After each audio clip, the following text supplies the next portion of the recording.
Everyone welcome back to the channel. This is Kavya Agarwal. तो हम लोग सीयूईटी की प्रिपरेशन कर रहे हैं। तो आ जाओ जल्दी से हम लोग इकोनॉमिक्स के 2023 के कुछ पीवाईक्यू सॉल्व करते हैं और देखते हैं क्या क्या क्वेश्चंस आए थे। आओ स्टार्ट करेंगे सबसे पहले फर्स्ट क्वेश्चन के साथ।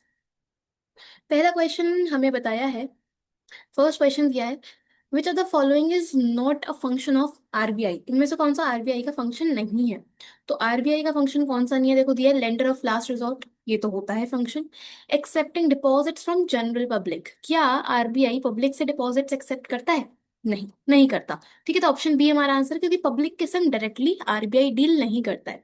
ठीक है, बाकी open market operation, moral suasion, ये दोनों ही फंक्शंस होते हैं आरबीआई।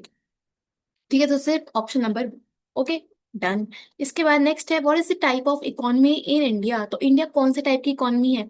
मार्केट, मिक्स्ड, प्लान्ड या नॉन प्लान्ड? हमें पता है एक इंडिया जो है वो मिक्स्ड इकोनॉमी है। ठीक है, प्राइवेट और पब्लिक दोनों ही सेक्टर काम करते हैं।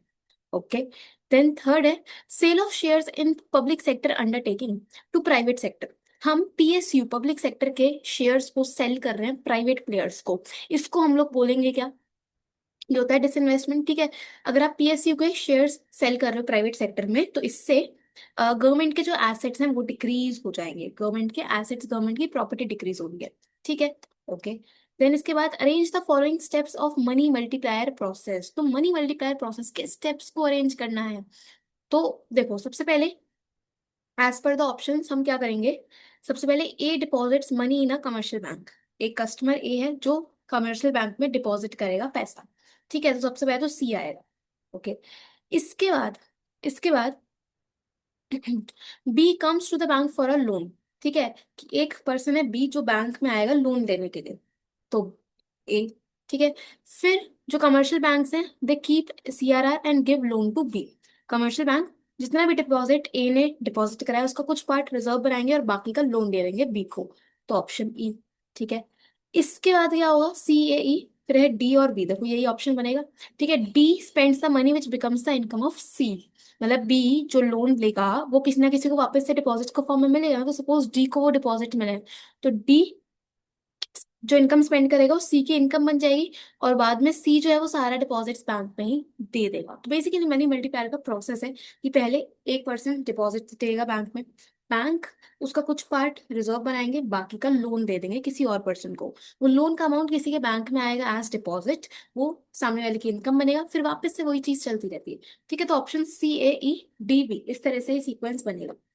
ठीक है, इसके बाद identify the correct statement from the following. तो देखो IPR 1956 divided industry into four category. क्या आईपीआर के अंदर चार कैटेगरी थी? नहीं, गलत है, तीन कैटेगरीज थी। Under utilisation of capacity results in industrial backwardness, तो बिल्कुल सही है। ठीक है, अगर कैपेसिटी को पूरी तरह से यूज नहीं करे तो इंडस्ट्रियल बैकवर्डनेस होगी, तो ये तो सही है। India opted for mixed economic system, ये भी सही है। Industrial policy of 1956 laid emphasis on the role of private sector. IPR ने क्या प्राइवेट सेक्टर पे फोकस किया था? नहीं, पब्लिक सेक्टर पे किया था। ठीक है, तो ऑप्शन बी और सी सही है यहाँ पे, ऑप्शन बी एंड सी। ठीक है, ओके। देन इसके बाद there are four alternative measures of money supply. ठीक, M1 and M2 are known as dash money. M1 और M2, देखो चार मेजर्स होते हैं ना, M1 M2 M3 and M4। तो स्टार्टिंग के जो दो मेजर्स हैं M1 और M2, ये दोनों नैरो मनी सप्लाई के कंपोनेंट्स हैं। ठीक है, narrow components. Interest payment on debt incurred incomes by the government is, अगर गवर्नमेंट इंटरेस्ट पे कर रही है तो वो गवर्नमेंट का एक रेगुलर खर्चा है, यानी कि रेवेन्यू एक्सपेंडिचर होगा, revenue expenditure. Right, which of the following is not a component of capital account. Capital account का कौन सा कॉम्पोनेंट नहीं है? कैपिटल अकाउंट में आएंगी वो ट्रांजेक्शन्स जो कि एसेट्स और लाइबिलिटीज को इम्पैक्ट डालती है। ठीक है, तो अगर एक्सटर्नल बोरोइंग्स हैं, एक्सटर्नल असिस्टेंस हैं, एफडीआई हैं, ये तो ये सब तो कैपिटल अकाउंट में आते हैं। लेकिन गिफ्ट्स, रेमिटेंस, ग्रांट्स, ये सब यूनिलेटरल ट्रांसफर्स हैं जो कि करंट अकाउंट में आते हैं। तो ऑप्शन डी, ऑप्शन डी। ठीक है, इसके बाद अगला हमें बताना है, identify the function of money from points given below. हमें फंक्शन ऑफ मनी बताना है।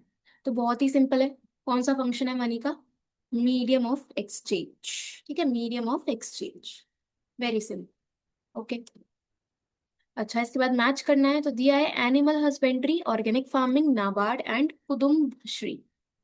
एनिमल हस्बेंड्री क्या है? एनिमल हस्बेंड्री में uses mixed crop livestock farming system. ठीक है, सो ए का तो थर्ड। ऑर्गेनिक फार्मिंग क्या है? Use of HYV seeds, chemical fertilisers and pesticides are reduced. आप पेस्टिसाइड्स फर्टिलाइजर्स को कम यूज कर रहे हो, तो दैट इज ऑर्गेनिक फार्मिंग। तो बी का फोर्थ। नाबार्ड जो है वो 1982 में सेटअप हुआ था, तो सी का फर्स्ट। ठीक है, और कुदुमश्री क्या है? इम्प्लीमेंटेड इन केरला इन 1995, तो एक प्रोजेक्ट था पॉवर्टी कम करने के लिए, विमेन एम्पावरमेंट के लिए, केरला में आया था। तो सी का सेकेंड, सॉरी डी का सेकेंड। ठीक है, तो इसके अकॉर्डिंग आप ऑप्शंस में टिक कर सकते हो। ओके, ये हमारे सिलेबस में नहीं। अच्छा, इसका identify the statement which doesn't relate to WTO, world trade organisation से कौन सा पॉइंट रिलेटेड नहीं है? It aims to liberalise international trade, ये तो है। It was set up by government of India to attract foreign companies to invest in India. क्या WTO government के द्वारा बनाया गया है? नहीं, ये तो कंट्रीज मिलके एस्टैब्लिश करते हैं। It helps to remove trade barriers, बिल्कुल। It is a successor to GATT, ये भी सही है। ठीक है, गैट के बाद ही आया था। तो ऑप्शन बी हमारा इनकरेक्ट है आंसर। ठीक। अच्छा, इसके बाद मैच करना है एक्सटर्नैलिटीज। तो एक्सटर्नैलिटीज क्या होंगी? पॉल्यूशन बाय रिफाइनरी, अगर एक रिफाइनरी पॉल्यूशन क्रिएट कर रही है तो वो एक नेगेटिव एक्सटर्नैलिटी। ठीक है, ए का फोर्थ। ए का फोर्थ। नॉन मॉनेटरी एक्सचेंज यानी वो एक्टिविटीज जिनको आप मनी के टर्म्स में मेजर नहीं कर पा रहे, जैसे कि किचन गार्डनिंग। ठीक है, तो बी का फर्स्ट। डेप्रिसिएशन क्या होता है? डेप्रिसिएशन यानी कि एसेट की वैल्यू फॉल कर रही है due to normal wear and tear, तो सी का सेकेंड। और लीकेजेस कब होगी? जब टैक्स देंगे तब। ठीक है, leakages taxes, circular flow of income का क्वेश्चन है। ओके, तो इसके अकॉर्डिंग आप इनको लिख सकते हो, ए का फोर्थ, बी का फर्स्ट, तो ऑप्शन बी। ठीक है, done. Which component should be taken to show the aggregate demand? तो एडी में देखो आता है C+I+G+X-M। ठीक है, सो कंजम्पशन होगा, इन्वेस्टमेंट होगा, गवर्नमेंट एक्सपेंडिचर होगा। ठीक है, so A, D and E। बाकी सेविंग एंड डिपॉजिट्स ये एग्रीगेट डिमांड में नहीं आते। ओके। अच्छा, इसके बाद अगला क्वेश्चन है, the percentage of deposits which are commercial banks must keep as cash reserve as decided by the central bank is called. Deposits का वो पार्ट जो कि कैश रिजर्व के फॉर्म में मेंटेन करना होता है, ये होता है हमारा कैश रिजर्व रेशियो, CRR। ठीक है, बहुत सिंपल। इसके बाद आपको अरेंज करना है क्रोनोलॉजिकल ऑर्डर में, तो इसके लिए आपको ईयर्स याद होने चाहिए। दिया है ग्रेट प्रोलेटेरियन कल्चरल रेवोल्यूशन, तो ये आया था 1965 में। ठीक है, establishment of People's Republic of China, China establish कब हुआ था? 1949। ओके, ग्रेट लीप फॉरवर्ड आया था 1958 में। और चाइना ने वन चाइल्ड पॉलिसी इंट्रोड्यूस करी थी 1979। ठीक है, सो ये बनेगा BCAD, BCAD। ठीक है, okay, done. Then India's balance of payment in an accounting year is surplus. So to bridge the gap, India imported onion from Pakistan. This transaction is known as, तो एक साल में इंडिया का जो BOP था वो सरप्लस में था। तो इस सरप्लस को एब्जॉर्ब करने के लिए, ब्रिज करने के लिए इंडिया ने पाकिस्तान से अनियन इंपोर्ट करे। तो ये कौन सी ट्रांजेक्शन है? देखो, अगर BOP में डेफिसिट हो चाहे सरप्लस हो, उसको एडजस्ट करने के लिए अगर हम जो भी ट्रांजेक्शन करते हैं ना, उसको हम लोग बोलते हैं अकोमोडेटिंग ट्रांजेक्शन, अकोमोडेटिंग ट्रांजेक्शन। ठीक है। अच्छा, इसके बाद एग्रीगेट्स के मैंने आपको मैच करना है, NDP@MP। NDP@MP कैसे आएगा? जब हम लोग GDP@MP में से डेप्रीसिएशन को माइनस करेंगे तो नेट पे पहुंच जाओगे। तो ए का तो फोर्थ, ए का फोर्थ। ठीक है, इसके बाद GVA@FC, GVA@FC आता है, GVA@MP में से NIT माइनस कर दो, तो बी का थर्ड। ठीक है, बी का थर्ड, तो ऑप्शन ए बनेगा आंसर। GNP/MP कैसे आएगा? जब हम GDP/MP में NFIA प्लस करेंगे, तो सी का फर्स्ट। और NDP/FC यानी कि हमारा इनकम मेथड से डोमेस्टिक इनकम निकलता है, COE plus operating surplus plus mixed income, तो डी का सेकेंड, डी का सेकेंड। ठीक है, इसके बाद दिया है, most multinational corporation and even small companies are outsourcing their services to India mainly because of. India एक आउटसोर्सिंग हब बन चुका है, क्यों? क्योंकि इंडिया के पास एक तो चीपर कॉस्ट है, रीजनेबल स्किल है और एक्यूरेसी है। ठीक है, तो ऑप्शन ए। ओके। अच्छा, इसके बाद करेक्ट ऑप्शन आपको बताना है। दिया है in normative economic analysis we study how the different mechanism function. Normative economics के केस में हम ये चेक करते हैं कि डिफरेंट मैकेनिज्म किस तरह से फंक्शनिंग कर रहे हैं। गलत। ये तो गलत है क्योंकि इस चीज की बात पॉजिटिव इकोनॉमिक्स में होती है। ठीक है। In positive economic analysis we try to understand different mechanisms are desirable और नॉट। पॉजिटिव के केस में क्या हम ये देखते हैं कि जो डिफरेंट मैकेनिज्म्स हैं वो डिजायरेबल है या नहीं। ये भी गलत है। देखो ये दोनों इंटरचेंज हो चुके हैं। ठीक है। गलत दिया है। Okay. Proper understanding of normative economics is possible without the understanding of positive economics. क्या हम लोग नॉर्मेटिव इकोनॉमिक्स को समझ सकते हैं अगर हमें पॉजिटिव ही नहीं पता तो क्या हम नॉर्मेटिव को समझ सकते हैं। नहीं। दोनों को समझना जरूरी है। तो ये भी गलत है। Positive economics and normative economics are related to each other. ये सही है कि दोनों ही इकोनॉमिक्स की ब्रांचेस एक दूसरे से रिलेटेड है। ठीक है। पॉजिटिव बताता है कि क्या एक्चुअल में पोजीशन है। नॉर्मेटिव बताता है कि क्या होना चाहिए। आपस में रिलेटेड है। तो option D is the correct. ठीक है। तो डायरेक्ट आपको एनसीईआरटी की लाइन यहाँ पे दी गई है। ओके। इसके बाद which of the following statements are correct about national income aggregates. तो देखो दिया है अगर हम एनएनपी एमपी में से डेप्रिसिएशन को माइनस कर देंगे तो क्या हमारे पास जीएनपी आएगा। गलत है ये तो। ठीक है क्योंकि हम ग्रॉस में से जब डेप माइनस करते हैं तो नेशनल नेट आता है। तो ये गलत। NNP MP plus subsidies equal to NNP FC plus indirect FC indirect tax. देखो अब इसमें क्या है। देखो इसको ना आप सब्सिडीज को इधर ले जाओ सपोज। ये सही है एक स्टेटमेंट। ये देखो सीधी सीधी बात है। इस सेकंड स्टेटमेंट का मतलब क्या निकल रहा है। N N P M P equal to N N P F C plus indirect tax और ये सब्सिडीज इधर है इसको हम यहाँ पे माइनस ले जाएंगे। माइनस सब्सिडीज तो इसका मतलब क्या हुआ N N P F C I T minus S मतलब N I T equal to N N P M P. तो आपकी इक्वेशन मेनली ये बन रही है। तो बिल्कुल सही है जब हम N N P F C में एन आई टी ऐड करेंगे तो आपके पास एम पी आ जाएगा। तो ये तो सही है। ठीक है। जी एन पी कैसा आएगा GDP plus net factor income from abroad.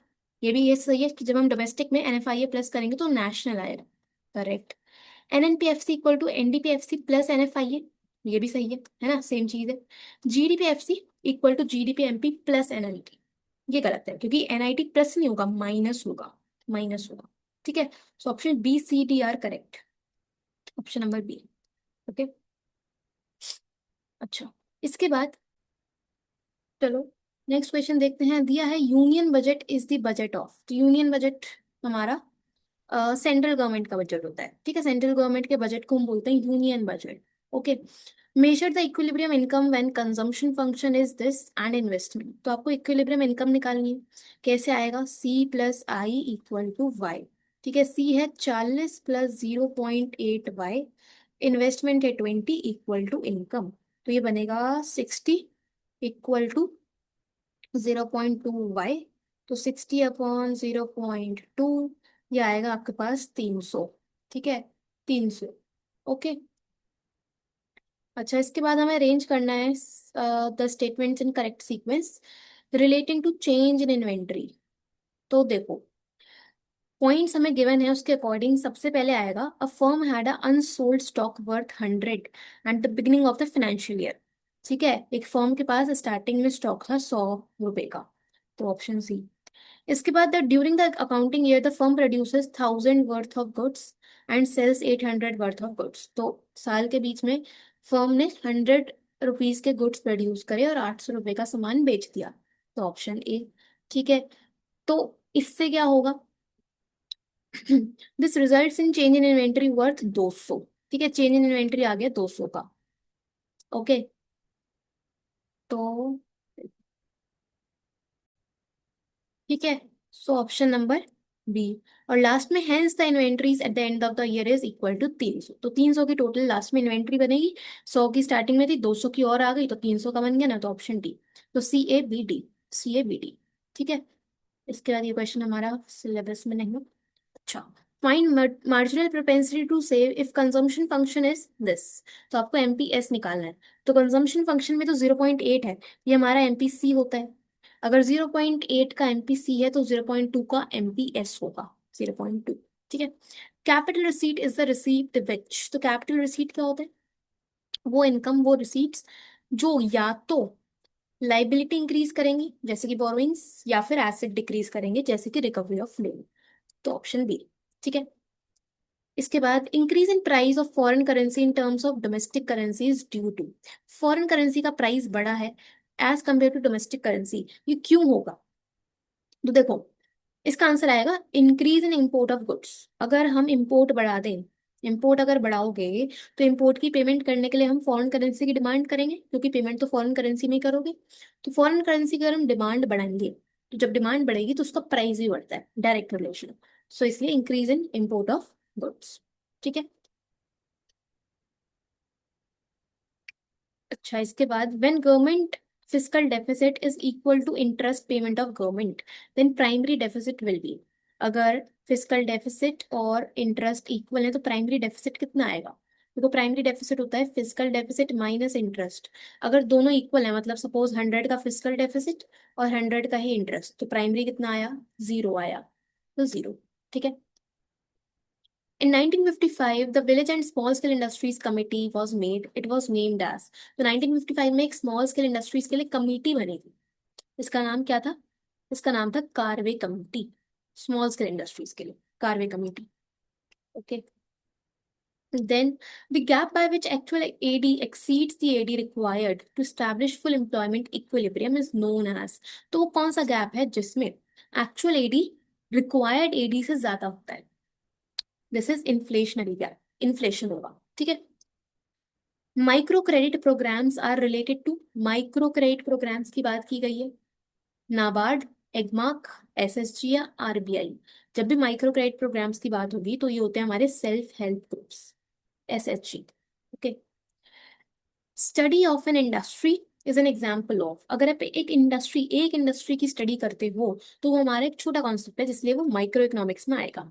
एक इंडस्ट्री की बात हो रही है तो माइक्रो इकोनॉमिक्स। ठीक है। अच्छा, इसके बाद हमें अरेंज करने the following steps to be occurred in a sequential order in order to increase the foreign exchange reserve. अगर हमें फॉरेन एक्सचेंज रिजर्व्स को इंक्रीज करना है तो आपको अरेंज करना है सीक्वेंस में। तो वो देखिए, कुछ कुछ पॉइंट्स गिवन है। तो सबसे पहले क्या होगा? सबसे पहले करेंसी का डीवैल्यूएशन हो जाएगा। ठीक है, devaluation of Indian currency.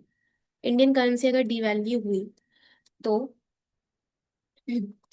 Devalue अगर होगी तो उससे परचेजिंग पावर नॉन रेजिडेंट्स की बढ़ जाएगी, है ना। हमारी करेंसी की अगर वैल्यू कम हो गई तो बाहर के लोगों की परचेजिंग पावर बढ़ेगी। Option A. ओके। इससे क्या होगा? हमारे देश के एक्सपोर्ट्स बढ़ेंगे। एक्सपोर्ट्स बढ़ते हैं डीवैल्यूएशन से। Option C. ठीक है। एक्सपोर्ट्स बढ़ेंगे तो इस तरह का कोई ऑप्शन है कि यहाँ पे? ये रहा DAC, EB, EB। देख लो अब इसको। अगर एक्सपोर्ट्स बढ़ेंगे तो FDI और FII का इन्फ्लो होगा हमारे इंडियन मार्केट के अंदर। ठीक है। And more inflow foreign exchange in the domestic market भी। ओके, तो आपको अगर स्टार्टिंग में कुछ दो तीन पता चल रहे हैं तो आप ऑप्शंस में चेक करके थोड़ा सोच के टिक कर सकते हो। ओके। तो चलो, इस वीडियो में हम इतना ही रखते हैं। ओके, बाकी के क्वेश्चंस मैं नेक्स्ट वीडियो में कवर करती हूँ। तो इसमें इतना ही। एंड आई होप आपको चीज़ें समझ में आई होंगी। चलो, मिलते हैं नेक्स्ट वीडियो में। All the best. Thank you so much.